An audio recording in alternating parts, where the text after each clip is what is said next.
So good evening, everybody. What's up? Let me take this beanie off. Um. So, anyways, greetings and salutations, everybody. So I just wanted to kind of do a really it's a weird video because it's not an in-depth comparison between two phones, and the reason for that is that the two phones pretty much are similar in just about every way. So I am talking about the Moto E4 Plus for Boost Mobile and the Moto E4 for Boost Mobile as well. There's not really a lot of difference between both of these phones. Okay, I'm gonna stress that. I'll reiterate it, but there's not much of a difference between these two phones. If you really want it in a nutshell to see how fast this explanation goes, let's talk about the differences. So, major differences between these two phones: screen size, camera placement, battery life. That's really all there is to it. Software experience, identical in every way, and that's for me. So some of you guys may disagree, and if you guys do, you guys do. For me, I haven't really had issues at all. The only main issue I ever really had was with the regular E4, and what issue I had with this was the fact that Twitter didn't work when I first booted it and signed into everything. Like, Twitter would not work. I had to use a third-party Twitter app. Factory resetted the phone and wiped it. Reinstalled all my apps, including Twitter, logged in Twitter, and Twitter started working. So that is the only major difference.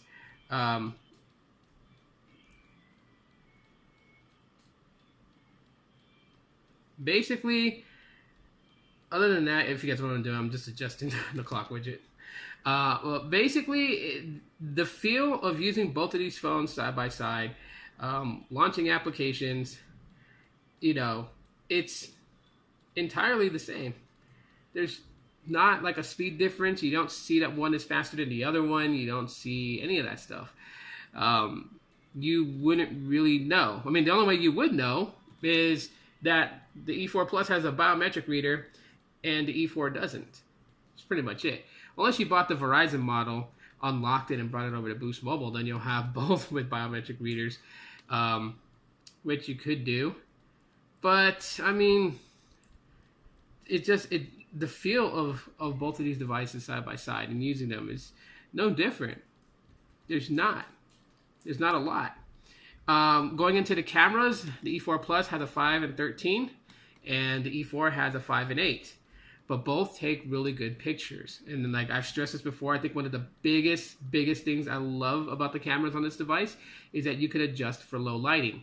So you could really take advantage of taking shots that don't have the best lighting around and get that. And I'm not talking about the front-facing flash on both of these devices. I'm just talking about the adjustment of the low lighting. Yes, you can enable flash and take selfies with the flash. And then the rear cameras have flash also as well. As well as the differences between them is that one of the cameras on the E4 Plus sits flush into the body. On the E4, it is slightly raised. So are both the rear cameras susceptible to scratching? Yes, and I'll tell you why. With the raised camera, placing it down on a surface, of course, that camera sensor is touching the surface you're laying it down on. Now, you may think that with the flush camera, that's not going to happen.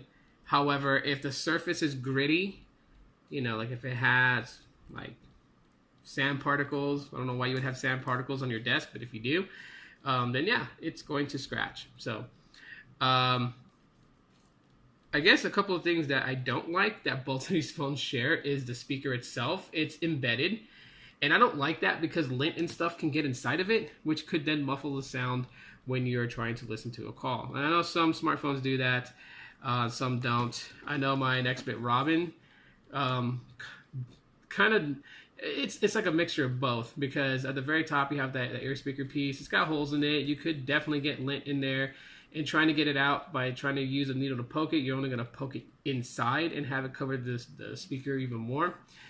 I like them mostly raised because it makes it easier, one, to clean off, and two, not to have like any lint or anything stuck in there. I think Motorola really did a bang up job with both of these phones. I really think that these phones are going to be top tier mid-rangers in my book. I am extremely happy with them. And while the E4 Plus is my daily driver, I like to carry my E4 with me to take photos. And since I have the ability to use mobile hotspot, I can always tether the internet to this device if I just want to have this device out of my hands and go through social media and keep this one in my pocket. I can definitely do that.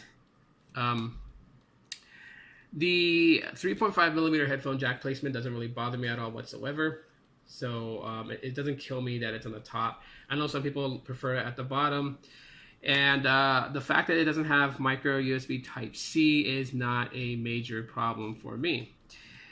For some, it will be. So this is a matter of preference there. But comparing both of these devices together, there's not really much as far as experience. Like what kind of experience you're going to have with these phones, that's going to be very, very, very different. Like I said, in the very beginning, very quick, what the differences are. And I think the major one that's really going to be noticeable is the battery life. Because I can get 2.5 days battery charge on this device, with mild use. With heavy use, I get about 1.5 days, almost 1.75 days of battery life. With this one, I get a full day's charge with mild use.